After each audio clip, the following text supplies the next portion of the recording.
Today's June 15th. We are officially halfway through June, and June happens to be National Home Ownership Month. So I thought in honor of that, I would present a short presentation on not just real estate, but the economy in general at a national level. 2020 has brought so much uncertainty to, I think, basically everyone in the world. And I thought it would be great to see some real live statistics to give people a better idea of what's actually happened and how it's affecting our economy. So what I'm going to go ahead and do is share my screen with you and present a little PowerPoint presentation that I put together. I sourced my information from credible sources such as the Wall Street Journal, the Washington Post, RSAR, MLS, Multiple Listing Service, Showing Time, which is a software system that we realtors use to book appointments to view homes. And it's actually created a great way for us to see what's been going on in these times, to see maybe how many homes have been viewed in a specific amount of time, such as the month of March. And it just gives us an idea of what actions people are taking or not taking and how our economy is affected from that. So let me go ahead and share my screen with you.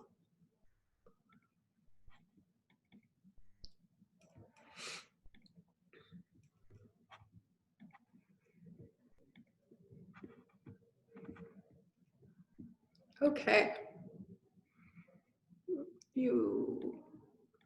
Sorry, that took me a little bit. So my presentation is called Home Ownership and the Overall Economy. I am a licensed realtor, and I'm actually a sworn realtor, meaning I pledge to a code of ethics. Many people have real estate licenses, but they aren't sworn in. I work for Chase International, which happens to be the top and leading luxury real estate brokerage here in Reno, Tahoe area. My first slide here shows the impact of COVID-19 to the real estate showings in North America. So in January, real estate market was hot. 2019, we had a great year, and we came into 2020 thinking that this was going to be an even better year. So our showings were up, meaning more and more people were looking at homes. And as soon as March hit, many people started to become uncertain on long-term decision making and really any type of decision. So showings went down.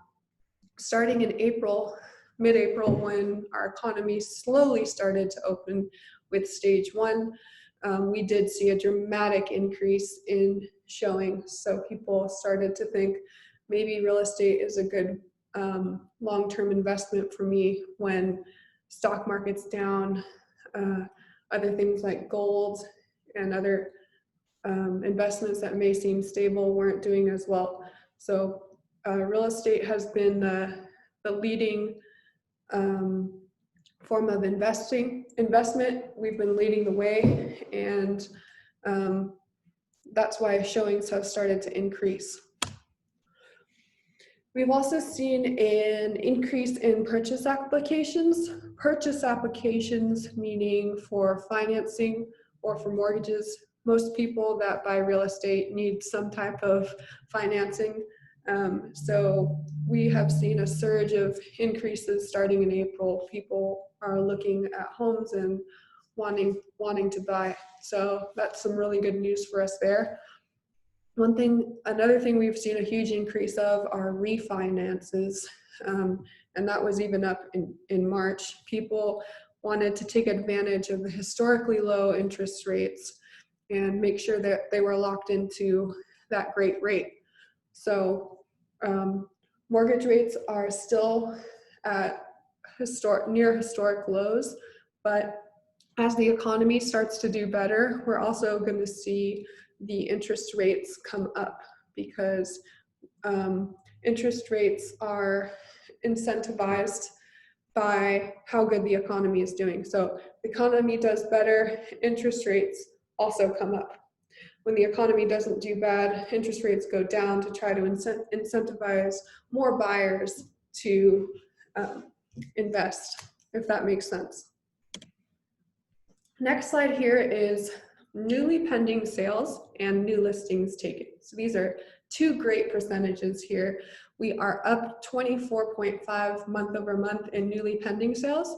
So pending sales means an offer is accepted on a home and it's contingent upon a loan, or contingent upon a sale of another home, or contingent upon something. So pending sale means the sale hasn't actually gone through yet. And it's great to see that we're up by 24.5% month over month. So based off of May, we've had a dramatic increase in sales or pending sales. New listings were up 19.3%, which is huge. That means more, we're seeing confidence in our market. More sellers want to buy to sell their home. And due to the fact that we're in a severe housing crisis, doesn't have anything to do with COVID. We've been in a severe housing crisis across the country for several years now. The low inventory has been a problem, and we're trying to keep up with that. The demand is very high, but we don't have the supply. So it's good to see that people are deciding to list their homes. This next slide here is based off of the Wall Street Journal. So 91.2% of economists surveyed by the Wall Street Journal say that recovery is either A, already underway, or B, will be soon. So that's really, really promising to see, due to the fact that we've been overcoming obstacles and innovating. We have adapted to change and still been able to recover from this crazy pandemic. 82.8% of economists surveyed by the Wall Street Journal say that recovery will be in the form of V-shape, in specific, the Nike swoosh. So kind of like over time, we will gradually start to see our economy recover. It's not going to be really, really quick. It should take, they're saying, up to like 3 years to be back to normal. But it's great to see that we are coming back or trending towards being normal again. This next slide is my absolute favorite slide.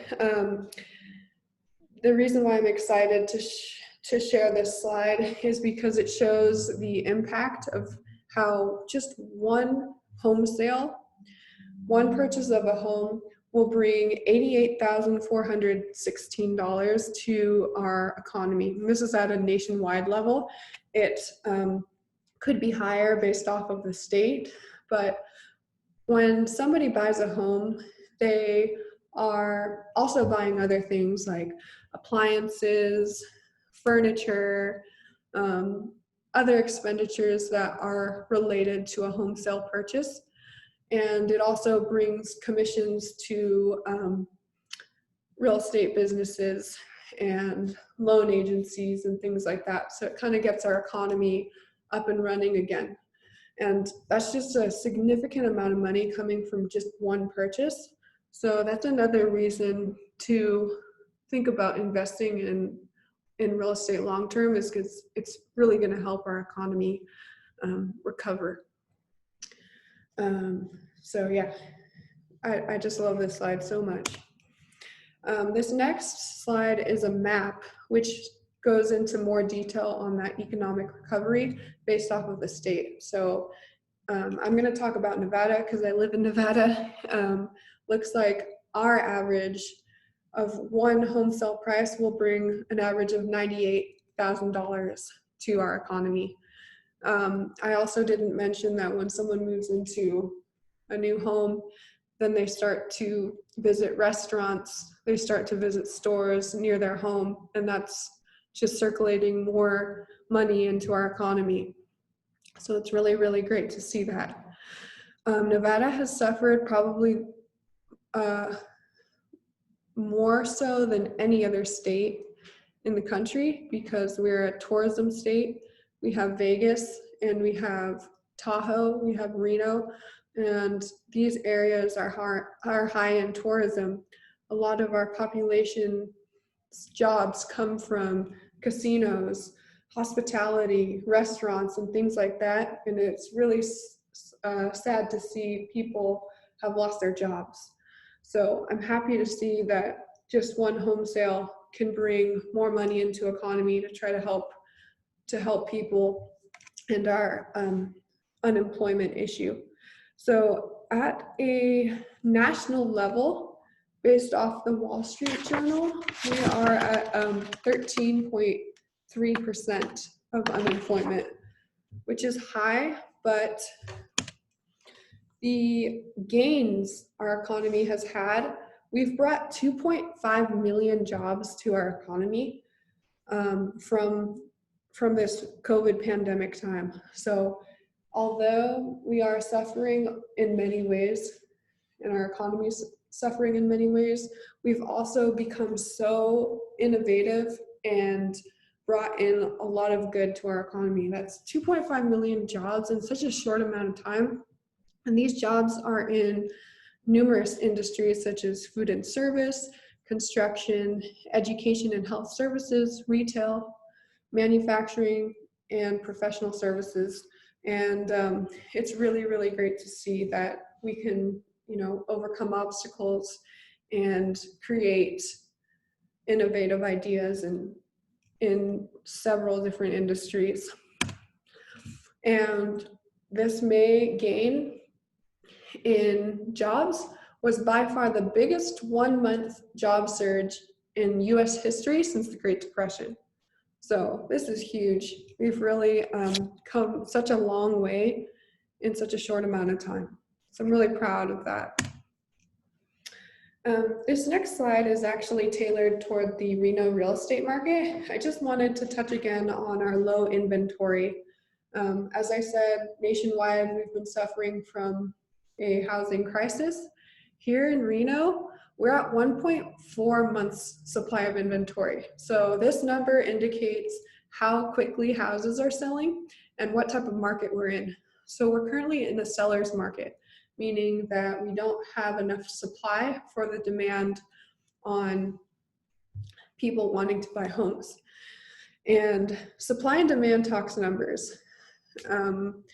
This is good news for home sellers because they're able to control the price of their home more so than if it were a buyer's market. So because there's such a high demand for homes right now, that means home sellers can ask for more or ask for what they want to ask for, if that makes any sense. On the other hand, although we are in a housing crisis and it is therefore a seller's market, we have an influx of home buyers that are lured by our severely low interest rates. So that is incentive for buyers to buy right now because you'll basically be saving money. Getting a loan is basically free right now. We're around 3.5%. I'll just give like a rough estimate, but that's super, super low interest rate. No one ever thought it would be this low.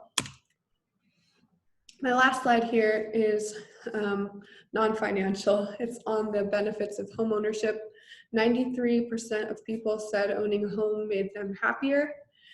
88% agreed that buying a home is the best decision they've ever made. And 79% believed owning a home has changed them for the better. So ending on that note, if you have any real estate questions or needs, I'd be happy to take some time either via Zoom if you're still quarantining, or maybe meeting up for coffee and going over a more detailed review of the market here in Reno or Tahoe. I can schedule a time with you if you'd like to meet personally or via Zoom. Just send me a message and we will coordinate from there. Hope you enjoyed this video. I'll be creating more videos and content that will be more specific to the market here where I am. and stay tuned. Have a great rest of the month. Let's make it a great one. And really happy to see our economy start to open up. Good is coming our way, because without bad times, we wouldn't be able to enjoy good times as much. Talk to y'all later.